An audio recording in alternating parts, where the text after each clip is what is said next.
All right, what I would like to talk with you about now is what I call the stewardship of relationships. A lot of times we'll hear in our churches about stewarding money or stewarding time or things like that. I think it's also important that we steward relationships. The basis for this is thinking in terms of bounded set versus centered set.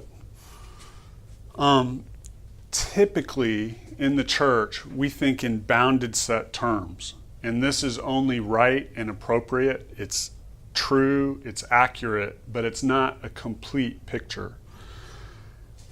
The bounded set thinking means this big circle kind of represents the kingdom, right? And the little circles represent people. And so we think of it as everyone's either in the kingdom or out of the kingdom. And that is true. And in fact, this is helpful because it helps us, in a sense, prioritize what Scripture prioritizes. Scripture talks about the shepherd, right? The good shepherd who leaves the 99 sheep in the fold and goes out to seek the one lost sheep, sort of showing the priority of those that are still outside the kingdom. So this is good, helpful, and true. But it's also in some ways inadequate because it seems as if we're looking at it this way, that the whole question, the whole issue of importance is getting people to step across this line and fails to recognize that these people still need to grow in their faith. It also puts a lot of pressure on that one step across the line. And so that it's like that's the only thing we're looking at. And that's not the only issue that's important. So it's helpful to supplement our thinking with centered set thinking. So in a centered set, you're not looking at a point as you would in a bounded set. You're looking at a vector.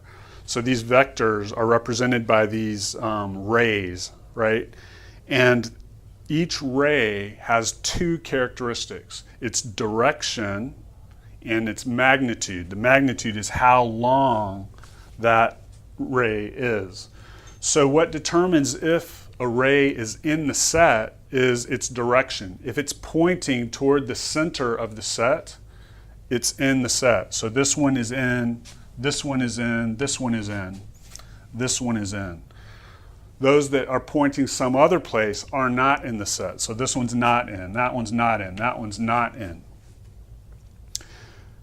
But the magnitude, how long the ray is also an important issue. So that might represent our level of commitment, right? Our love for God, our love for Jesus. And so our goal should be for the magnitude to be as great as possible for all of those pointing toward Christ. So for example, if this is in, that's wonderful. The question is, does this person love God with all their heart, mind, soul, and strength, 24/7, 365? Do they perfectly demonstrate love for their neighbor? Are they fruitfully and faithfully making disciples?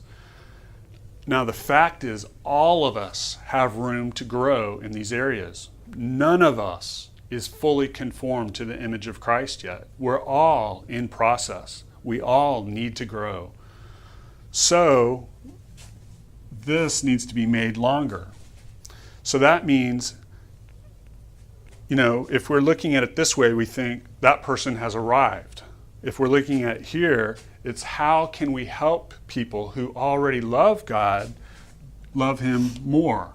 And the goal is to make that as long as possible. We want them to love God with all their heart, mind, soul, and strength, and so on.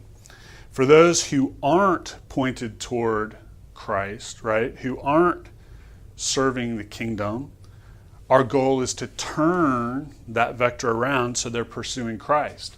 But a helpful thing to realize is this may take many touches. This may take a lot of contacts. So if we can just change the angle a little bit, so that instead of going this way, they're starting to turn. And then later, we can turn it a little more. And then later, we can get them really pursuing, following, loving God. And then we worry about lengthening the vector. So it's not just about can we get them across this line, but can we start to turn that vector so that they're pursuing God more. And this is a helpful supplement to this. And it shows us how we can be a blessing to everyone with whom we come in contact, right? We are blessed to be a blessing. That's all the way back in the Abrahamic covenant, right? God told Abraham that he was blessed to be a blessing. And that was the intention for Israel. And that's the intention for us as his body. And so with that in mind, we can think about the stewardship of relationships. So what we want to do is